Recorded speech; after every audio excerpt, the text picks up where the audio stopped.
नमस्कार, मैं अरुण कुमार। आप देख रहे हैं डिबेट सेंट्रल। प्यार, भरोसा और रिश्ते कभी जिंदगी की सबसे खूबसूरत पहचान माने जाते थे, लेकिन अब यही रिश्ते कई बार बन रहे हैं शक, धोखे, जुनून और खौफनाक अपराध की वजह।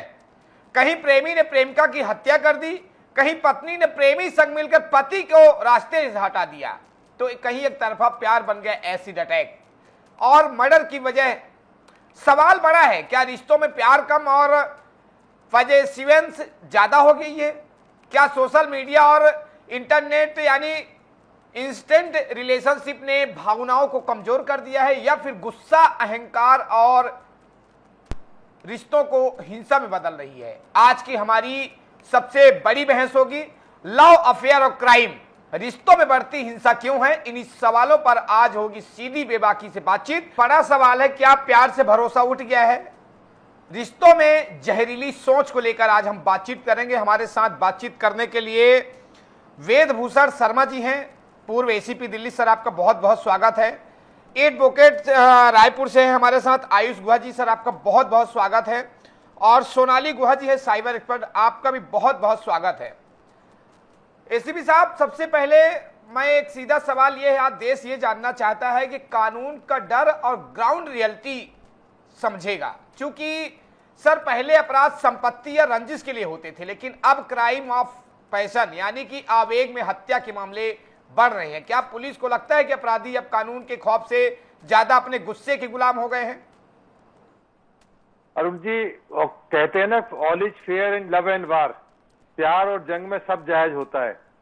जो आज का जो भागती दौड़ती जिंदगी है, उसके अंदर सोशल मीडिया का इन्फ्लुएंस, पैसे की चाह, प्यार की चाहत, पॉजिटिवनेस, इसके एक कारण नहीं है, बहुत सारे कारण है। इसी में अपराध और क्राइम भी जुड़ा हुआ है।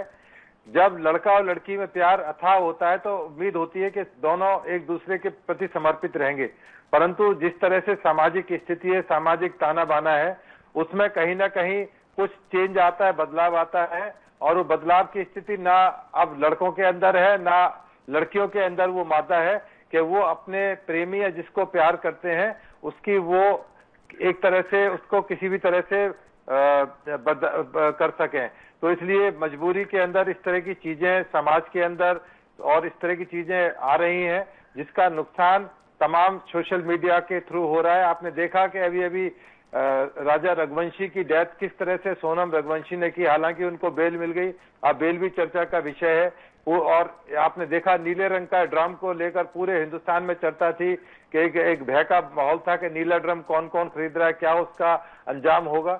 ये तमाम चीजें हैं जो स्पॉन्टेनियस गुस्से के अंदर लड़की या लड़का करता है। एकदम तुरंत गुस्से में, आवेश में आ जाना है कि तू मेरी नहीं तो किसी और की नहीं, तू मेरा नहीं तो किसी और का नहीं। उसी क्रम के अंदर मर्डर कर देना, साइबर क्राइम कर देना, और तमाम तरह के स्टॉकिंग है, रिवेंज, बदला लेना है, एसिड अटैक है।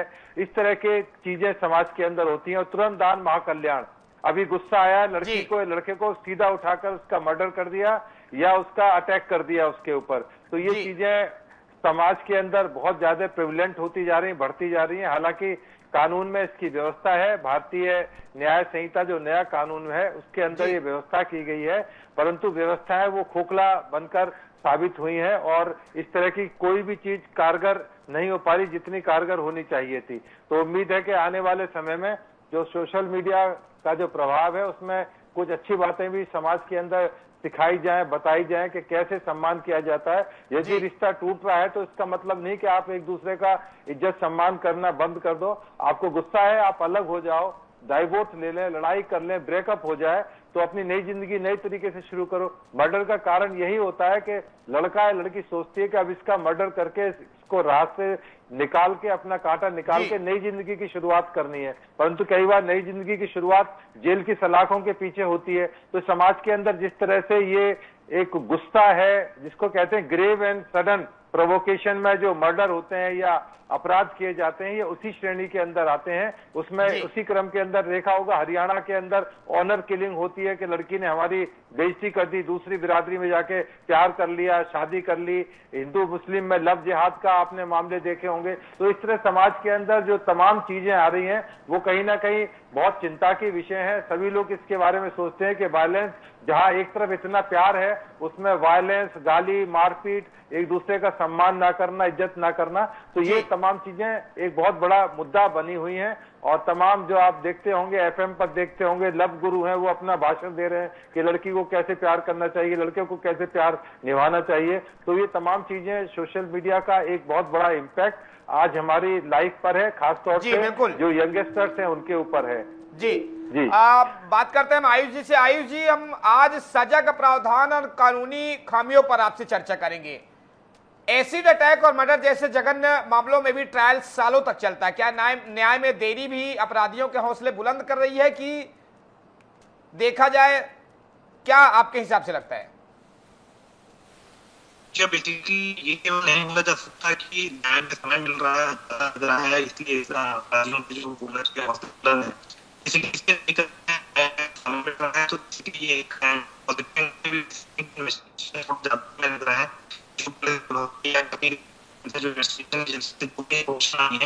आयुष जी, हम आपकी आवाज थोड़ी क्लियर नहीं आ पा रही, शायद आपके यहाँ नेटवर्क प्रॉब्लम कुछ चल रही है।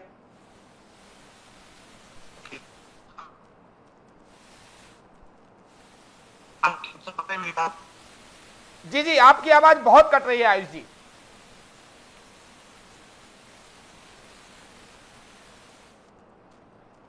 हम सोनाली मैम से जब तक बात करते हैं। सोनाली जी, एक सीधा सवाल मेरा ये है आपसे, डिजिटल सग और तकनीकी के दुरुपयोग पर फोकस के बारे में आज हम बात करेंगे। आजकल साथी का फोन चेक करना, पासवर्ड मांगना या लोकेशन ट्रैक करना प्यार माना जाता है। तकनीकी तौर पर यह डिजिटल स्टॉकिंग है।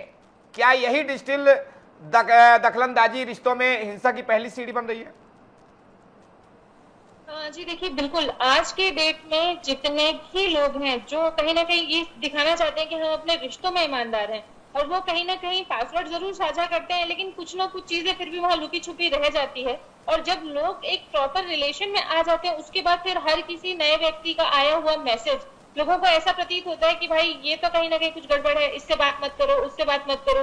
और कहीं ना कहीं लोगों को इस पर्टिकुलर चीज का जो दबाव फील होता है, उसकी वजह से लोगों के रिश्तों में कहीं ना कहीं खटास तो बन रही है, और धीरे से फिर वो चीज एक कंटिन्यू हैबिट बन जाती है। आप चलिए, रिश्तों में आने के बाद अगर किसी का सपोज करिए बैकअप भी हो रहा है, अगर कहीं ब्रेकअप के बाद फिर लोगों को ये लगता है कि पता नहीं वो किससे बात कर रहे हैं, लास्ट सीन कंटिन्यू देखना, पुराने मैसेजेस के स्क्रीनशॉट लेना, यहाँ तक तो चीजें फिर भी कुछ हद तक नॉर्मल रहती हैं।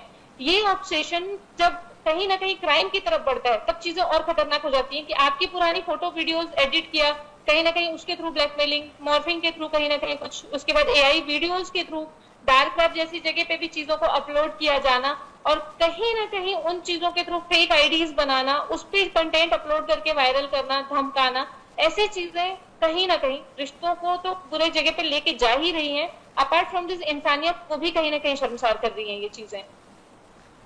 आज बिल्कुल हम एसीपी साहब से एक और सवाल करते हैं कि जब एक पार्टनर दूसरे को डराता है, धमकाता है, तो पीड़ित अक्सर इसे निजी मामला समझकर शिकायतें नहीं करते हैं। क्या पुलिस के पास ऐसी कोई व्यवस्था है सर, जहां हिंसा होने से पहले ही हस्तक्षेप किया जा सके? हाँ बिल्कुल, यदि इस तरह की कंप्लेंट की जाए, क्योंकि जो आजकल डिजिटल का टाइम है, लड़की हो या लड़का हो, दूसरे का मोबाइल चेक करना, उनके पासवर्ड को खंगालना, उनकी गैलरी में जाके फोटो निकालना, वो अपना अधिकार समझते हैं। अपने मोबाइल या अपनी प्राइवेसी को तो वो बहुत रखना चाहते हैं, परंतु दूसरे सामने वाले के बारे में बिल्कुल चाहते हैं कि पाक साफ हो, बिल्कुल उसका पिछला कैरेक्टर बिल्कुल ठीक ठाक हो। उस क्रम के अंदर यदि थाने के अंदर कोई कंप्लेंट की जाए, परंतु कानूनी प्रोविजन तो नहीं है, परंतु कुछ ना कुछ असर जरूर उसका होगा। कम से कम पुलिस पूछताछ करेगी कि भाई ऐसा क्या तुम्हारे रिश्तों में डिफरेंस आ गया कि आपको थाना कोर्ट कचहरी तक आना पड़ा। परंतु कहीं ना कहीं इसके पीछे बहुत सारी दिक्कतें होती हैं। अभी थोड़ी देर पहले एक मामला आया जिसमें बहुत बड़ी मॉडल है, और नाम तो नहीं ले सकता, और उनके साथ में 14 साल का उनका रिलेशन था। उस आदमी के कहीं और रिलेशन है। लड़की चूंकि एक मॉडलिंग क्षेत्र से जुड़ी हुई है, उसकी डिफरेंट ऐसी पोजीशंस के अंदर उसकी पिक्चर है, फोटोज हैं, उसका सोशल मीडिया पर आना जाना है, टेलीविजन पर बोलना, पिक्चर्स के अंदर आना, तो कहीं ना कहीं दोनों के बीच में कि एक शक की बुनियाद जो चली आ रही थी वो अचानक उखड़ गई, क्योंकि उसमें पैसा भी इन्वॉल्व हो गया। अब इन सब चीजों के अंदर फाइनेंशियल एंगल भी इन्वॉल्व होते हैं, पैसे का लेन देन, लड़का लड़की को कुछ गिफ्ट कर रहा है, लड़की लड़के को कुछ गिफ्ट कर रही है, और ट्रांजैक्शंस हो रही हैं, उम्मीद से ज्यादा पैसे खर्च कर दिए जाते हैं, फिर वो सोचते हैं कि इसकी रिकवरी हो जाए, जो कि संभव नहीं है। इसी तरह से बहुत सी चीजें, हिडन डेट्स होते हैं, छिपे हुए कुछ ऐसी चीजें होती हैं, लड़का या लड़की दूसरे के अकाउंट पे डेट ले लेते हैं, एक तरह से लोन ले लेते हैं, उसको रिपे नहीं करते हैं, उसकी वजह से भी झगड़े हैं, और बहुत सारे सोशल फैक्टर हैं जिसकी वजह से ये जो रिश्ते हैं इनमें दरार आ जाती है। परंतु उसको दरार को संभालने की जरूरत है। परंतु दुर्भाग्य से जो यंगस्टर्स हैं उनमें गुस्सा इतना ज्यादा है, आवेश इतना ज्यादा है, जो संभालने की बजाय वो बात को बिगाड़ते चले जाते हैं। तो इसलिए ये जो वायलेंस होती है, मार धाड़, मर्डर, कत्ल, तमाम तरह की स्टॉकिंग, फिजिकल असॉल्ट होना, किडनैपिंग जैसे ऑफेंस होना, बदले की भावना के आपने मुझे ये कहा है तो मैं तेरे को ऊपर की चीज करूंगी, तो ये जो चीजें हैं ये किसी हद तक ले आकर वो क्राइम में कन्वर्ट हो जाती हैं, अपराध के अंदर बदल जाती हैं। उनको यही नहीं पता लगता जो हमारा प्यार था वो कब अपराध के अंदर बदल गया, कब हमारे अंदर जो सम्मान, इज्जत, प्यार था वो सब कुछ लुट गया और केवल एक अपराध ही हमारे बीच में रह गया। उसी की वजह से आपने देखा कि बड़े सारे जघन्य अपराध पूरे हिंदुस्तान नहीं पूरी दुनिया के अंदर होते हैं, और इसका इलाज यही है कि आपस में अंडरस्टैंडिंग से तमाम जो चीजें हैं उसको सुलझाई जाए। परंतु दुर्भाग्य से सुलझाने की कोशिश कम, उलझाने की कोशिश ज्यादा की जाती है। किसी तरह से हमारे रिश्ते और ज्यादा खराब हों, और जब निकलने की बारी आती है तो वो निकल नहीं पाते, उसी में उलझ कर रह जाते हैं, जिसकी वजह से क्राइम होते हैं, अपराध होते हैं। हालांकि अपराध होने के बाद में पुलिस, न्यायालय, तमाम चीजें आती हैं, पर उससे पहले की स्थिति का कानून में कोई स्पष्टीकरण नहीं, क्योंकि उसमें कोई ऐसा प्रोविजन नहीं कि इन तमाम चीजों को होने से पहले रोका जा सके, क्योंकि इसमें कोई प्रिवेंटिव एक्शन लेने की जरूरत नहीं। प्रिवेंटिव एक्शन केवल जो लव अफेयर और आपस में जो जोड़ा है या लड़का लड़की रख रहे हैं वो अपने आप को देखें कि वो कहाँ किस स्थिति में, यदि नहीं आ रहा तो ब्रेकअप करें, उससे अच्छा है कि उससे निकल जाए। कम से कम वायलेंस की स्थिति, समाज में एक दूसरे की इज्जत और बदनामी और पारिवारिक कलेश और आगे की जिंदगी कम से कम एक नॉर्मल लाइफ में वो जी सके। तो ये तमाम चीजें यदि टोटलिटी में देखी जाए तो बहुत सारा इशारा करती हैं कि जो समाज में स्थितियां चेंज हो रही हैं, लोगों का रहन सहन, खान पीन, एम्बिशंस बहुत ज्यादा हैं, लड़के लड़कियों की अच्छी अच्छी गाड़ियों में रहना, महंगे मोबाइल रखना, विदेश यात्राएं करना, एक से ज्यादा बहुत सारे फ्रेंड्स बना के रखना, लड़की भी छिपाती है, लड़का भी छिपाता है कितने उसके फ्रेंड्स हैं, कहाँ आ रही है, कहाँ जा रही है,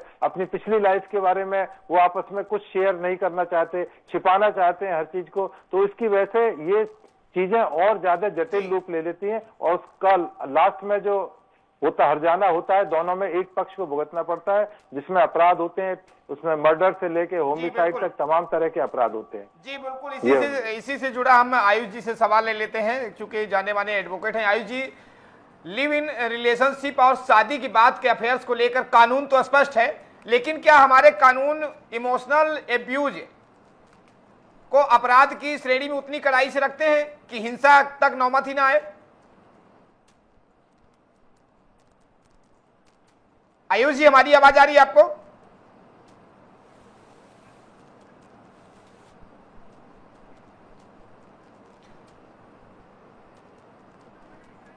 आयुष जी, हमारी आवाज आ रही है आपको?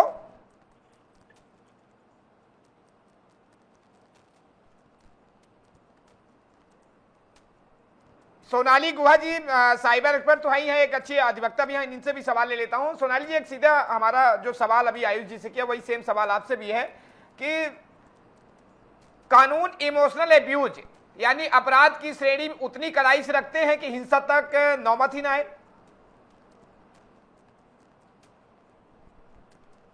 लिव इन रिलेशनशिप को लीगल किया गया है, तब से कहीं ना कहीं आप देखेंगे अपराधों की संख्या और बढ़ी है। हालांकि इस चीज को ऐसे स्पष्ट तौर पे नहीं कहना चाहिए कहीं किसी ऐसे टेलीविजन प्लेटफॉर्म से, बट कहीं ना कहीं इस लॉ ने लोगों के बीच में रिलेशंस को और कच्चा करने का काम जरूर किया है, और हिंसक एक्टिविटीज भी डेफिनेटली बढ़ी है।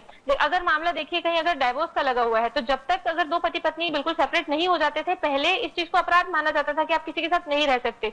बट आज की डेट में ये है कि लोग शायद छुपा के शादी शादी भी कर लेते हैं, उसको लिव इन रिलेशनशिप दिखा देते हैं और मैटर वहीं के वहीं रफा दफा हो जाता है। इसमें एक पार्टी की तरफ डेफिनेटली आक्रोश बनता है, फिर वो कोशिश करता है कि किसी का फोन हैक कराया जाए, कुछ हैक कराया जाए, उसकी कुछ डिटेल निकाली जाए, कहीं से कोई एविडेंस मिल जाए तो दूसरी शादी की कोई बात मैं वहां रख पाऊं, और फिर वो चीजें जाके अल्टीमेटली फिर एंड ऑफ द डे कहीं ना कहीं वो वायलेंस पे ही जाके खत्म होती है।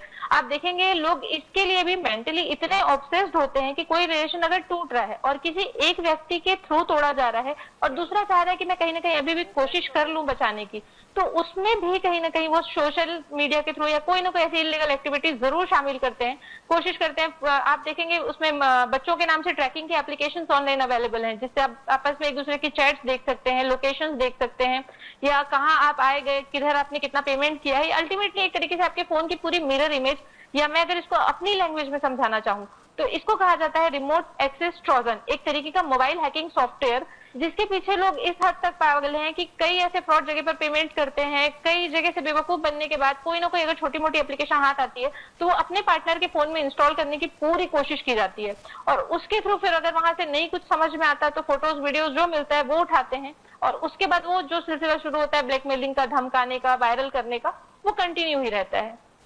जी, आयुष जी के पास चलते हैं। आयुष जी, इंस्टाग्राम और फेसबुक पर परफेक्ट कपल दिखने की होड़ ने लोगों में असुरक्षा का भाव पैदा कर दिया। क्या सोशल मीडिया में हमारी भावनाओं को ज्यादा हिंसक और बेचैन बना रहे हैं?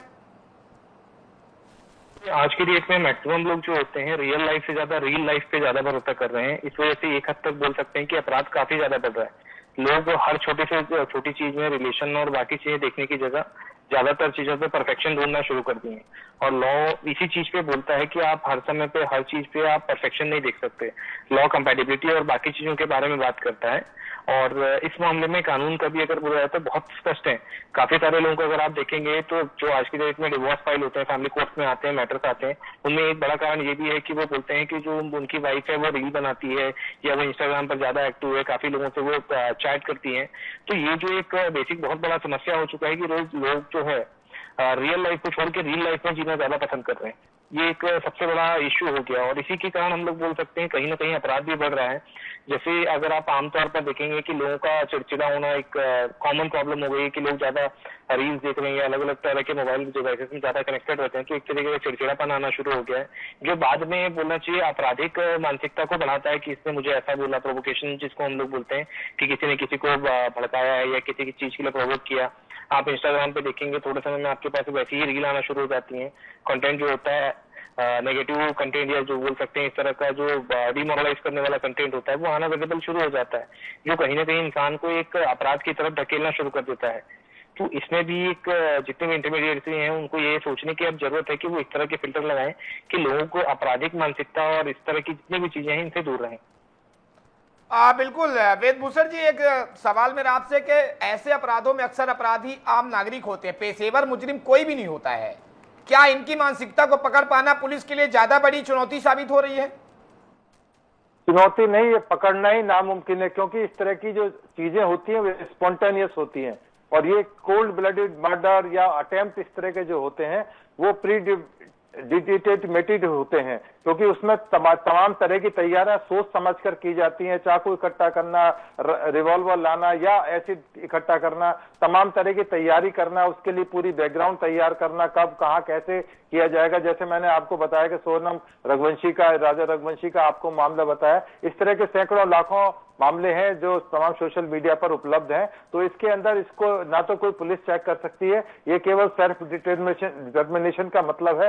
लड़का और लड़की आपस में समझे कि वो किस हद तक जा सकते हैं, कहां तक उनकी एक लिमिटेशंस है। तो इसलिए पुलिस के लिए ये एक बहुत बड़ा चैलेंज है। हालांकि सुप्रीम कोर्ट ने, सर्वोच्च न्यायालय, जो लव अफेयर्स के मैटर हैं, लड़का लड़की के लिव इन रिलेशन के मैटर हैं, बिल्कुल उन्मुखता से और बिल्कुल खुले रूप से उसको स्वीकार किया है कि लड़का लड़की मर्जी से रह सकते हैं, सेक्सुअल रिलेशनशिप में रह सकते हैं, बच्चा पैदा कर सकते हैं। बच्चा पैदा करने का उनका अधिकार है, लड़की का अधिकार है, और वो बिल्कुल ओपन माइंड से समाज को एक तरह से स्वतंत्रता दे दी गई है, जिसका फायदा कहें या मिसयूज कहें लड़का और लड़की उठा रहे हैं। दोनों रिलेशन में रहते हैं, जब रिलेशनशिप बिगड़ जाती हैं, खराब हो जाती हैं, तो फिर सारी कमियां उस लड़की के अंदर नजर आती हैं, लड़के के अंदर नजर आती हैं कि ये गंदा था, ये खराब था, लड़की बहुत गंदी थी, लड़की का कैरेक्टर खराब था, लड़का गंदा था, तो वो तमाम कमियां फिर उसके बाद उजागर होती हैं। जब तक प्रेम चलता है तब तक तो सब कुछ मीठा मीठा, बाकी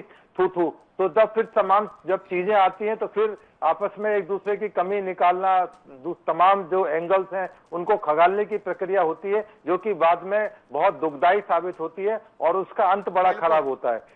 तो इसमें कोई पुलिस या अदालत बहुत ज्यादा हस्तक्षेप नहीं है, ये लड़का और लड़की की अपनी अकल, पढ़ाई, शिक्षा, उसकी बैकग्राउंड, अपने घर परिवार की इज्जत सम्मान कितना वो रखते हैं, कितना रखना चाहते हैं, तो ये उसके ऊपर डिपेंड करता है, इंडिविजुअल टू इंडिविजुअल डिपेंड करता है। बहुत सारे मामलों में लड़का लड़की के बीच में बिटर रिलेशन होते हैं, किसी को पता नहीं लगता कानो कान, और सेपरेशन हो जाता है तो बिल्कुल एक दूसरे को अलग हो जाते हैं हमेशा के लिए। तो ऐसी स्थितियों के लिए केवल और केवल एक अवेयरनेस की जरूरत है कि यदि ऐसी स्थिति आ जाए तो उन तमाम रिश्तों को समाप्त करके कूलली ठंडे दिमाग से उससे निकलकर अपनी अलग जिंदगी जिए। ऐसा ना हो कि वो जिंदगी कड़वी और ज्यादा कड़वी हो जाए और हमेशा के लिए रिलेशन हो जाए, एक दूसरे का फेस ही ना देख पाए। तो कम से कम इसको फेस सेविंग के लिए जरूर इस तरह का मैकेनिज्म समाज के अंदर, सोसाइटी के अंदर होना चाहिए, चाहे वो बुजुर्ग लोग समझाएं, समाज के और अन्य लोगों के समझाएं, क्योंकि मंदिर, मस्जिद, गुरुद्वारे जितने भी बैठे हुए हमारे धार्मिक गुरु हैं उनको इस पर प्रकाश डालना चाहिए,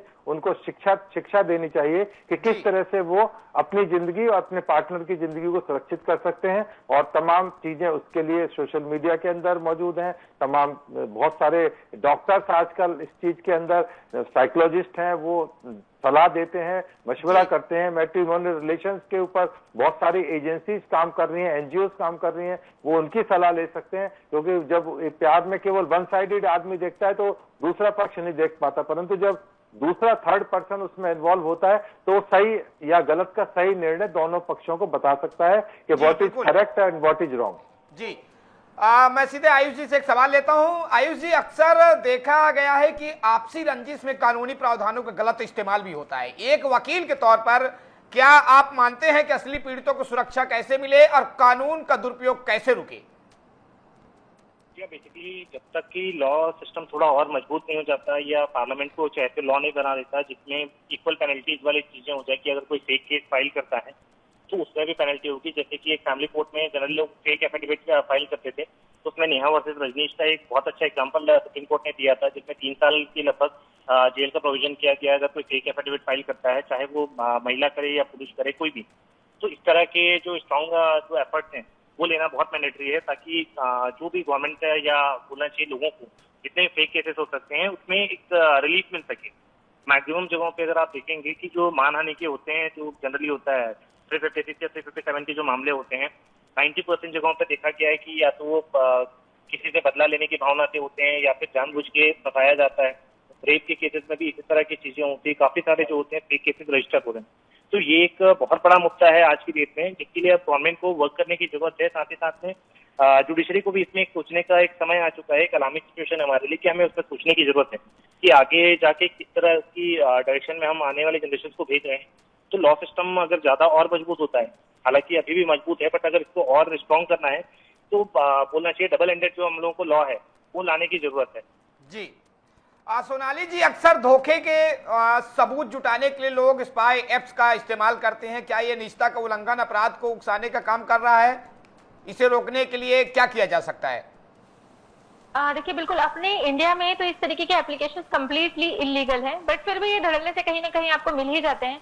और अगर आप नहीं भी तो वीपीएन का इस्तेमाल करते हुए लोग इनको इंस्टॉल करते हैं, या कहीं ना कहीं ऐसे कोई छोटे मोटे लोग बैठे होते हैं जो कहीं यूट्यूब वगैरह से हैकिंग सीख के कोशिश करते हैं कि चलो अपना बिजनेस चमका लेते हैं। तो ऐसे लोग जरूर इन चीजों में लोगों को मदद कर देते हैं। और अगर सामने वाला व्यक्ति, क्योंकि हमारे इंडिया में लॉ की अवेयरनेस भी बहुत कम है, तो सामने वाला व्यक्ति उस चीज को प्रॉपर वायलेशन ऑफ प्राइवेसी में एलिगेशन लगा करके सामने वाले को जेल तक भेज सकता है। बट लोगों में अवेयरनेस नहीं है, इसलिए वो बच जाते हैं। एक चीज और जो मैं जरूर ऐड करना चाहूंगी आपके क्वेश्चन के अलावा, मैं उस पर जरूर जाऊंगी कि इससे बचने के क्या तरीके हैं। सर ने जैसा बताया था कि मानसिक स्थिति भी खराब होती है, तो इसमें हमारी साइबर में एक टर्म होता है, इसको बोला जाता है हैकोफोबिया।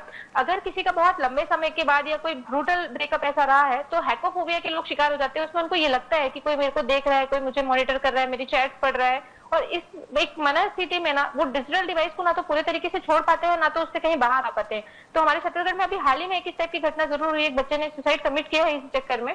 तो इसके ऊपर भी बहुत ज्यादा ध्यान रखने की जरूरत है लोगों को। लोग बात नहीं करना प्रेफर करते हैं, लोगों को लगता है कि अगर कहीं किसी के साथ अगर मानसिक अवसाद है या कोई इस तरीके की परिस्थिति, लोग पागल बोल देंगे तो लोग दिखाना नहीं चाहते, डॉक्टर के पास जाके कंसल्ट नहीं करना चाहते। तो एक ये भी मनोरोग है एक तरीके का, जिसका इलाज बिल्कुल संभव है। और अब आ जाते हैं बचाव के उपाय कि अगर हमारे फोन में इस तरह की कोई एप्लीकेशन इंस्टॉल करने की कोशिश करता है तो हमें क्या करना चाहिए। देखिए कुछ फ्री एप्लीकेशंस बता देती हूँ। पहला तो है नो रूट फायरवॉल। इसमें कम से कम आने वाली जो भी लिंक्स है उनको लोग फिल्टर कर देते हैं कि इसको आपको इंटरनेट देना है नहीं देना है, वो आप डिसाइड कर सकते हैं। ऑटो डाउनलोड आप ऑफ रखें, क्योंकि अगर किसी के फोन तक पहुंचना है तो अगर ऐसे किसी एप्लीकेशन को इंस्टॉल करना है तो दो ही तरीके हो सकते हैं। या तो आपके पास सामने वाले का फिजिकली डिवाइस आपके हाथ में अवेलेबल होना चाहिए, it will take around 10 to 15 seconds to install. और अगर वो नहीं तो आप इसको किसी न किसी लिंक के थ्रू बाइंड करके या किसी पीडीएफ में, इमेज में, GIF में जो मूविंग एलिमेंट्स वाली इमेजेस दिखती है ना, उसमें इसको बाइंड करके स्टेगनोग्राफी के थ्रू आप किसी के पास इंस्टॉल करा सकते हैं। तो कोशिश ये करें कि अननोन नंबर से आने वाले या ग्रुप में आने वाले ऐसे PDF वगैरह आप डाउनलोड करने से बचें।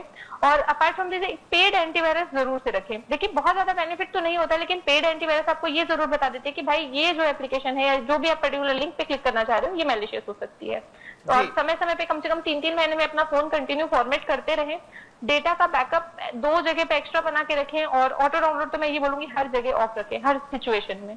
जी वेदभूषण जी, एक सवाल मेरा आपसे है कि अधिकतम ये देखा गया है, खासकर छत्तीसगढ़ में ऐसे मामले अधिकतम आए हैं कि जो नाबालिग लड़कियां यानी 18 साल से पहले की जो 11 या 12 में पढ़ती हैं, अक्सर उनको नाबालिग लड़कियों का अफेयर अपने ही क्लास टीचर या कोचिंग टीचर से हो जाता है। घर वालों को बातें पता चलती है लेकिन घर वालों अभी विश्वास नहीं करते, और जो मतलब उनकी शिकायत बताता है और जो भी जानकारी देता है उसको उल्टा ही दोषारोपण कर देते। ये अपराध का जन्म हो रहा है, तो इसको कैसे रोका जाए, क्या इसका समस्या का समाधान है? देखिए ये जो उम्र है 12 से 16 साल, ये बहुत नाजुक उम्र होती है। लड़की को या लड़के को ये नहीं पता होता कि जिस रास्ते पर वो चल रहा है सही है गलत है। अभी निजामुद्दीन थाना दिल्ली में बड़ा VIP पॉश थाना है, वहां एक लड़की का अचानक एक्सीडेंट होता है। लड़की एम्स जैसे इन बड़े हॉस्पिटल के अंदर जाती है जो हिंदुस्तान के नंबर 1 हॉस्पिटल में आता है। तो पता लड़का है, लड़की की उम्र 14 साल है, लड़की प्रेग्नेंट है। जब उससे पूछताछ की गई पुलिस ने, उसने बताया मेरे पड़ोस का लड़का मेरे साथ था, रिलेशनशिप में था। उसका लड़के को अरेस्ट करके जो भी प्रक्रिया थी अपनाएगी। लड़के का और लड़की का DNA लिया गया, तो बाद में रिपोर्ट आती है कि वो जो था DNA मैच नहीं किया। लड़की को दोबारा बुलाया गया, क्योंकि वो मेरे कांटेक्ट में थे, तो दोबारा उससे पूछताछ की गई तो पता लगा कि वो अपने भाई के साथ जो 12 साल छोटा था उससे, उसके साथ रिलेशनशिप में थी। और उसके साथ भी थी या नहीं थी अभी भी मुझे ये पूरा विश्वास नहीं है, क्योंकि जिस तरह से वो लड़की डोज दे रही है, तो ये जो उम्र होती है 12 से 16 साल, इसलिए पॉक्सो एक्ट के अंदर यदि इस तरह के मामले आते हैं उनकी जो गहराई से छानबीन की जाती है कि क्या ये प्रेम प्रसंग का मामला था या एक लड़की या लड़के के अंदर सेक्स की जो फीलिंग थी वो डेवलप हो रही थी, क्योंकि उसमें बॉडी में बड़े सारे बदलाव होते हैं। सोशल मीडिया का बहुत सारा दबाव होता है कि सोशल मीडिया में लोग जाना चाहते हैं, और लड़कियां सबके हाथ में आज मोबाइल है। हर एक लड़का लड़की चाहते हैं कि उसके पास मोबाइल है, तमाम तरह की जानकारियां उसके पास उपलब्ध हैं, तो तमाम चीजें देखती है और उसी में अपने आप को प्रासंगिक करती है। जैसे सनी लियोन एक बहुत बड़ी एक पॉर्न स्टार है, वो बहुत बड़ी फिल्म स्टार बनी। अब उन्होंने बहुत सारी फिल्में करने के बाद में उनका सोशल मीडिया में आ रहा है कि वो दोबारा से पॉर्न स्टार बनना चाहते हैं या उस लाइन पर दोबारा चलना चाहती हैं। तो ये तमाम चीजें जो छोटे बच्चे हैं, खासतौर से 16 साल से कम उम्र की लड़कियां हैं, उनके दिमाग पर एक प्रतिकूल प्रभाव डालती हैं कि इतनी बड़ी हीरोइन जो एक पॉर्न स्टार रही थी और फिल्मों में रही, फिर दोबारा पॉर्न स्टार बन रही है। तो कुछ ना कुछ तो ऐसी चीजें हैं जिसमें जाना चाहिए। तो इसी क्रम के अंदर बहुत सारे समाज के अंदर लोग ऐसे बैठे हुए हैं, अड़ोस पड़ोस रिश्तेदार, और सबसे ज्यादा खतरा इस उम्र में लड़की को अपने रिश्तेदार से, परिवार से है। जो स्टडी की गई है उसमें ये पाया गया कि 47% जो इस तरह की लड़कियों को एल्योर किया गया है, उनके चाचा ताऊ भाई बहन पड़ोसी नेबर क्लासमेट फ्रेंड्स और ऑनलाइन फ्रेंड, इस तरह की चीजें उनके आती हैं सर्किल के अंदर, और वो उसी के क्रम के अंदर वो एल्योर हो जाती हैं। और जो लव अफेयर तमाम जो आप आज का टॉपिक है उससे रिलेट करता है। तो ये समाज के अंदर ये चीजें हैं कि इसको बहुत बारीकी से और बहुत ध्यान से रखने की जरूरत है। उसमें पेरेंट्स की जिम्मेदारी है कि अपनी बेटी को देखें, अपने बच्चों को देखें कि वो किस दिशा में जा रहे हैं, क्या उनके मोबाइल में, क्या उनके कंटेंट्स है, किस तरह के सर्किल में उनके दोस्त हैं, उनके फ्रेंड्स हैं, वो सुबह को कहाँ जाते हैं, शाम को कहाँ जाते हैं। लड़की लेट आ रही है तो लड़की से लेट आने की वजह कोई पेरेंट्स अपने में मस्त, लड़की बच्चे अपने मस्त, तो उसका नतीजा यही है लव अफेयर्स, मर्डर, वायलेंस और तमाम तरह के जो अपराध समाज के अंदर आ रहे हैं, इसी वजह से आ रहे हैं। और अभी तो और ज्यादा संभावना बढ़ने की है, क्योंकि जो एआई जीवन में आ रहा है बहुत तेजी से आ रहा है। अभी केवल 5% एआई हमारी लाइफ में आया है। जब ये 100% एआई समाज में आ जाएगा तो स्थिति बहुत खतरनाक होंगी, इससे भी खतरनाक होंगी जो हम डिबेट कर रहे हैं। और वो समय बहुत जल्दी आने वाला है, क्योंकि एआई हमारे लाइफ को बहुत तेजी से प्रभावित कर रहा है। जैसे आप देखें वेस्ट बंगाल के अंदर जैसे ही ममता बनर्जी इलेक्शन हारी, मोदी जी के साथ में किस तरह के वल्गर फोटो उनके साथ आ रही हैं, वीडियोस आ रही हैं, लोग हैरान है, शर्म है कि किस तरह की चीजें ममता बनर्जी और मोदी जी के साथ में उनकी पिक्चर्स क्लब करके एआई के थ्रू बनाई जा रही है। तो समय आने वाला समय बहुत ही चैलेंजिंग है। इसमें केवल और केवल समझदारी और होशियारी से इन तमाम चीजों को एड्रेस किया जा सकता है, बचाया जा सकता है, अपनी लाइफ को अच्छे से निकाला जा सकता है। तो आने वाला समय चैलेंज भरा हुआ होगा। जी जी बिल्कुल सोनाली जी, अधिकतम देखा गया है कि अपराध नाबालिग जो लड़कियां रहती वहां से शुरुआत हो जाती है। लड़का बालिग, लड़की नाबालिग है, इन दोनों में प्रेम संबंध रहता है। लड़की चूंकि 18 प्लस होते होते फिर किसी और लड़के से संबंध हो जाता है।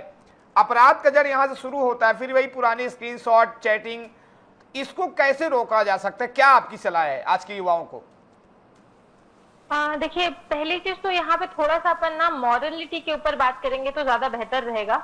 और बच्चों को ना खास तौर पे, अगर आपने जैसा बात की ना कि नाबालिग बच्चे, तो ये अचानक से घर के पता नहीं किसी की क्या परिस्थिति होती है, फाइनेंशियली उनकी फैमिली उनको कैसे सपोर्ट कर पा रही है, सिर्फ पढ़ाने का खर्चा उठा पा रही है। लेकिन जब वो लोग इंस्टाग्राम पे लेविश लाइफ देखते हैं लोगों की, जब रील्स में वो बड़ी बड़ी गाड़ियां, महंगे परफ्यूम, महंगे मेकअप बैग्स देखते हैं, तो कहीं ना कहीं बच्चे उन चीजों को लेकर ललायित होते हैं। और यही जो लालच है ये उनको एक से ज्यादा लोगों से जुड़ने के लिए मजबूर करती है कि चलो हम किसी से रिचार्ज करा लें, किसी से खाने पीने का खर्चा, किसी से गिफ्ट। तो वो जो 4-5 लोगों को जब तक ये लोग सेपरेटली आपस में रख के एक दूसरे को बेवकूफ बना पाते हैं तब तक तो ठीक है। जब कभी ये चीजें खुल के सामने आती है या कोई एक पकड़ लेता है, फिर वो सबसे मिलता है, तो लोग मुसीबत में आते हैं। और ऐसे कई सारे बुलिंग ग्रुप्स भी चल रहे हैं, यहाँ तक कि स्कूल और कॉलेजेस के। क्योंकि आपने नाबालिग बच्चों की बात की थी तो ये मैं जरूर बताना चाहूंगी, अच्छे नामचीन कॉलेजेस, नामचीन स्कूलों में बच्चों के ना बुलिंग ग्रुप्स चल रहे हैं, जिसमें वो लोग इस तरीके की घटना, किसका किसके साथ क्या अफेयर था, किसी फैकल्टी ने क्या किया, उनकी पर्सनल लाइफ में क्या चला, इस तरीके की चीजें वहां ले जाके ये पोस्ट करते हैं। कुछ लोगों ने तो प्रॉपर इसके पोर्टल्स और बुलिंग के प्रॉपर ग्रुप्स के अलावा पोर्टल्स भी बना रखे हैं, इनफैक्ट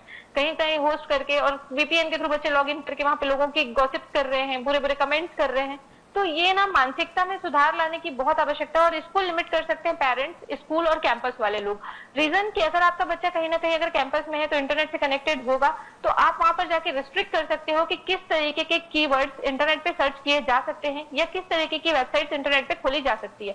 और ये सेम चीज मैं पेरेंट्स को भी जरूर बोलूंगी कि अगर आपने अपने घर पे इंटरनेट लगा रखा है तो केवल बच्चों को वाईफाई का पासवर्ड बांट के खुले ना छोड़े कि भाई आप चाहे जो यूज करें। अगर आप बच्चों के सिस्टम को लॉक नहीं कर सकते तो आप वाईफाई के थ्रू ही उसको रिस्ट्रिक्ट कर सकते हैं, पर्टिकुलर कुछ चीजें कि ये नहीं ओपन होंगी हमारे घर के वाईफाई में।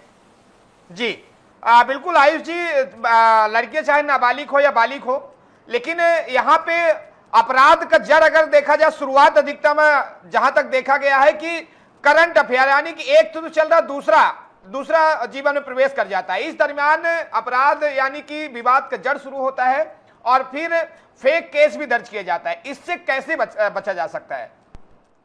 जी, बेसिकली अगर ऐसा कोई मामला आपके संज्ञान में आता है या किसी के संज्ञान में आता है कि आपको किसी तरह से ब्लैकमेलिंग किया जा रहा है, या फिर अगर ऐसा कुछ आपको लगता है कि कोई आपराधिक धमकी दे रहा है आपको, या जानबूझ के आपको मेंटली रूप से हरास कर रहा है, तो इसके लिए कई सारे इसमें सेक्शन दिए हुए हैं, जिनमें से मेनली जो है वो ये आ जाता है आपका कि 351 में आप कर सकते हैं, ठीक है, या फिर आप चाहें तो 352 में जाके भी कंप्लेंट फाइल कर सकते हैं। तो इस तरह के काफी सारे मामले होते हैं जिसमें आप चाहें तो अपना डिफेंस ले सकते हैं। और सबसे इंपॉर्टेंट चीज इस तरह के केसेस में देखा गया है कि आपको जो ध्यान रखना होता है वो ये है कि आपको जो भी चैट के स्क्रीनशॉट हैं वो आपको संभाल कर रखना होता है, या आपका कोई भी कम्युनिकेशन है, कॉल लॉग हो गए या इस तरह की, या लोकेशन या बैंक ट्रांजेक्शन कुछ भी हुए, तो इन चीजों को आपको संभाल के रखने की जरूरत होती है। और जितनी जल्दी हो सकता है, यदि आपको लगता है आपको झूठे केस में फंसाया जा रहा है, तो आप अग्रिम जमानत के लिए कोर्ट में फाइल कर सकते हैं। और साथ ही साथ में अगर आपके पास कॉन्क्रीट एविडेंसेस हैं कि जो भी आपके ऊपर आपराधिक मामले दर्ज कराए जा रहे हैं वो झूठे हैं या उससे रिलेटेड आपके पास सारी इन्फॉर्मेशन है, तो आप इसके लिए सीधा हाईकोर्ट में जाके एफआईआर क्वैशिंग के लिए भी अप्लाई कर सकते हैं। तो लीगल रेमेडीज बहुत सारी हैं। जैसा कि सोनाली जी ने बताया था कि हमारे पास अभी जो पैसे की कमी है, गवर्नमेंट को और बाकी एजेंसीज को इस पे विचार करने की जरूरत है कि हम लीगल अवेयरनेस कैसे क्रिएट कर सकते हैं, कैसे हम ज्यादा से ज्यादा लोगों को बता सकते हैं कि क्या चीजें क्राइम की कैटेगरी में आती है और कौन सी चीजें क्राइम की कैटेगरी में नहीं आती। जैसे कि कई सारे लोग कॉल रिकॉर्ड कर लेते हैं, चैट रिकॉर्ड करते हैं, लोगों का स्क्रीनशॉट ले लेते हैं, या किसी की जो प्राइवेट फोटोज होती हैं उसको ग्रुप में शेयर कर देते हैं, या अलग अलग जगहों पे शेयर कर लेते हैं, या कहीं सेव करके रख लेते हैं। तो ये भी एक तरह से क्राइम की कैटेगरी में आता है। आईटी एक्ट में इसके लिए भी बहुत सारे कानून दिए गए हैं, जैसे कि अगर 67 हो गया, 67A हो गया, ठीक है। तो आपत्तिजनक अगर आप कोई भी सामग्री रखते हैं अपने मोबाइल में, तो इस तरह के तहत कार्रवाई हो सकती है।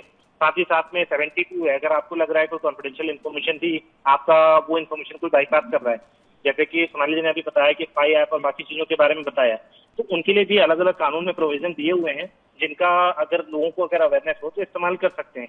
और यदि आपके पास जानकारी नहीं है तो आप जो भी आपके पास में लीगल एड डिपार्टमेंट जो होता है किसी भी डिस्ट्रिक्ट कोर्ट में, आप वहां जाके उनसे भी कानूनी सलाह ले सकते हैं। जी, तो ऑप्शन आपके पास बहुत सारे अवेलेबल है। जी जी बिल्कुल। वेदभूषण जी, एक आखिरी सवाल मेरा आपसे है, लॉ अफेयर क्राइम को कैसे रोका जा सकता है जी? एक आप वरिष्ठ पुलिस अधिकारी हैं, आपके हिसाब से क्या होना चाहिए? पुलिस स्टेशन होता है वो सबसे बड़ा एक 24/7 खुलने वाला एक ऐसा केंद्र है जहां आप कभी भी जा सकते हैं। इस तरह की कोई समस्या आपके पास आ रही है, कोई इस तरह का मैटर रिपोर्टेड है, आपको एप्रीहेंशन है कि आपका पार्टनर आपको चीट कर सकता है, धोखा दे सकता है, या आपके साथ क्राइम हो सकता है, तो एटलीस्ट कम से कम हर स्टेट के अंदर, हर शहर के अंदर, गांव के अंदर 112 की फैसिलिटीज है। आप पुलिस को कॉल करके इस तरह की सूचना दे सकते हैं कि मुझे इस पार्टनर से एप्रीहेंशन है, खतरा है, तो कम से कम एक अलर्टनेस जाएगी, एक मैसेज जाएगा। पुलिस जरूर उस काउंटर पार्ट को बुलाकर पूछेगी कि भाई व्हाट इज गोइंग, क्या आपके बीच में क्या चल रहा है, तो कम से कम वो कुछ अपराध करने वाला होगा तो शायद कुछ ना कुछ उसको खौफ होगा। ठीक है, पुलिस का खौफ बहुत ज्यादा नहीं है, पर इतना भी कम नहीं है कि कोई उसको थाने में बुलाया जाए तो जाने से पहले 10 बार सोचता है कि मैं किसी बड़ी परेशानी से मुझे ना फंस जाऊं, इससे निकलना ही बेहतर है। तो इस तरह की चीजें हैं, और समाज के अंदर बहुत सारे अंग हैं इस चीज के लिए। स्कूल है, टीचर हैं, मंदिर मस्जिद गुरुद्वारे हैं, जिनकी जिम्मेदारी है कि समाज को सुरूप से चलाना। हर चीज का निदान कानून के पास नहीं है, हर चीज की दवाई और घुट्टी किसी डॉक्टर वैद्य के पास नहीं है, उसका इलाज समाज के और बहुत सारे अंग हैं जो इन तमाम चीजों को एड्रेस करते हैं और करते भी रहे हैं। परंतु जरूरत है कि उन तमाम अंगों का इस्तेमाल करने की, और कैसे उसको इस्तेमाल किया जाए, किसी स्टेज पर, वहां ऐसी स्टेज पर जाया जाए कि जब जरूरी हो। अदरवाइज हर एक लड़का लड़की थाने में पहुंचकर अपने लव अफेयर्स की कहानी सुनाने लगेंगे तो वहां तो एक और तरह का मसला खड़ा हो जाएगा जो कि बहुत खतरनाक होगा। जब एक्सट्रीम परिस्थिति हो तो ऐसे कानून की मदद तमाम जो जितने भी उपक्रम हैं, जितने भी टूल्स हैं, उनका इस्तेमाल किया जाए। जी जी बिल्कुल। सोनाली जी, रिश्तों में लगातार हिंसा क्यों बढ़ रही है, आपकी नजर से क्या लगता है?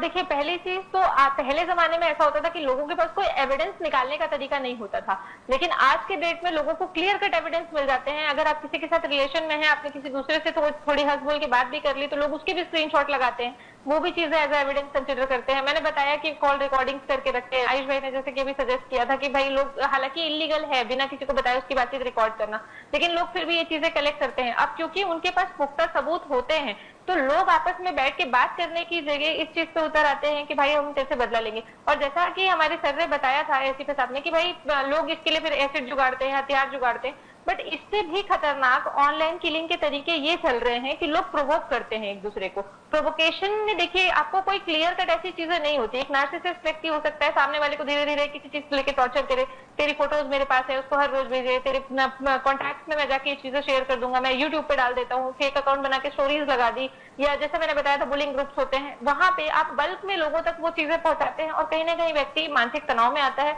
और जाके वो सुसाइड कमिट करता है। तो यहाँ एक तरीके से इनडायरेक्ट हत्या तो है, बट लेकिन फिर भी उस चीजों के एविडेंस गैदर करने में तकलीफ होने लगती है। और जी। सबसे बड़ी गलती लोग ये करते हैं कि अगर किसी के घर किसी की मृत्यु हो गई है तो फोन उठाते हैं, लोकल दुकानों में लेके चले जाते हैं कि भैया इसका पासवर्ड तोड़ना है। अब जी। जेल ब्रेकिंग के चक्कर में होता ये है कि डेटा इरेज हो जाता है और पुलिस को इन्वेस्टिगेशन में बड़ी दिक्कत आती है। तो जी। शांति से वो डिवाइसेस रहने दें, या तो आप जाके पुलिस स्टेशन पे जमा करें और या जी। तो प्रॉपर फोरेंसिक वर्क में आप हेल्प लें उस चीज की। जी बिल्कुल आयुष जी, हमारे पास सिर्फ 1 मिनट का टाइम है, समय की पाबंदी है। एक आखिरी सवाल हम आपसे लेंगे, उम्मीद करता हूं 1 मिनट के अंदर आप जवाब देंगे। अगर रिश्तों में फर्जी केस, यानी कि जैसे पुलिस क्या होती है, एफआईआर दर्ज करके चाहे आदमी अपराधी हो या ना हो, अपराध किया हो ना, को उसको अपराधी सिद्ध करने में तुल जाती है, जहां तक ऐसा देखा गया है। आप लोग इसको किस नजर से देखते, कैसे जो है अपराधी को सजा दिला पाते हैं और जो अपराध नहीं रहता उसको निकाल पाते हैं, क्या इसकी रणनीति है? बेसिकली इसके लिए आपके पास एक लीगल रेमेडी होती है जिसे हम प्राइवेट कंप्लेंट कहते हैं। आप किसी भी तरह की, अगर आपको लगता है आपके खिलाफ झूठा मुकदमा दायर किया जा रहा है, कुछ भी किया जा रहा है, तो आप कोई भी जो क्लास 1 मजिस्ट्रेट होते हैं उनके पास जाके प्राइवेट कंप्लेंट फाइल कर सकते हैं। और अगर आपके पास प्रॉपर साक्ष्य अवेलेबल है तो आप उनको उनके समक्ष प्रस्तुत कर सकते हैं, जिससे आपके ऊपर जो एफआईआर होने वाली है या जो भी चीजें हैं, आप सेशन कोर्ट में जाके भी कंप्लेंट फाइल कर सकते हैं। ये 2 तरह से हो सकती है, एक ओरल और एक रिटन। तो जो भी आपको फेसिबल लगता है आप उसके थ्रू कर सकते हैं। और इसमें वकील का होना भी मैंडेटरी नहीं है। जो विक्टिम है वो खुद भी जाके इसके लिए अपील कर सकता है वहाँ पे, या प्रार्थना कर सकता है कोर्ट में जाके। तो ये सबसे अच्छा ऑप्शन होता है। और आपको पुलिस के पास हमेशा स्पष्टीकरण देना चाहिए। अगर आपके पास में जो भी है, एक रिटर्न आपको स्पष्टीकरण फाइल करना होता है आपकी तरफ से। आप अपने जो भी एसएचओ उनको दे सकते हैं, उनके जो सीनियर होते हैं एसीपी रैंक के हैं उनको दे सकते हैं, या चाहें तो आप कमिश्नर रैंक के भी इस तरह की चीजें दे सकते हैं। जी, तो समय का पाबंदी है। वेशभूषण शर्मा जी, आपका बहुत बहुत शुक्रिया हमसे जुड़ने के लिए, तमाम जानकारी साझा करने के लिए। सोनाली मैम, आपका भी बहुत बहुत शुक्रिया अपनी राय रखने के लिए। आयुष जी, आपका भी बहुत बहुत शुक्रिया। तो प्यार, भरोसा, रिश्ते कभी जिंदगी की सबसे खूबसूरत पहचान माने जाते थे, लेकिन अब यही रिश्ते कई बार बन रहे हैं शक, धोखे, जुनून और खौफनाक अपराध की वजह। तो डिबेट सेंटर में आज में यहीं तक। देखते रहिए DN News Plus। नमस्कार।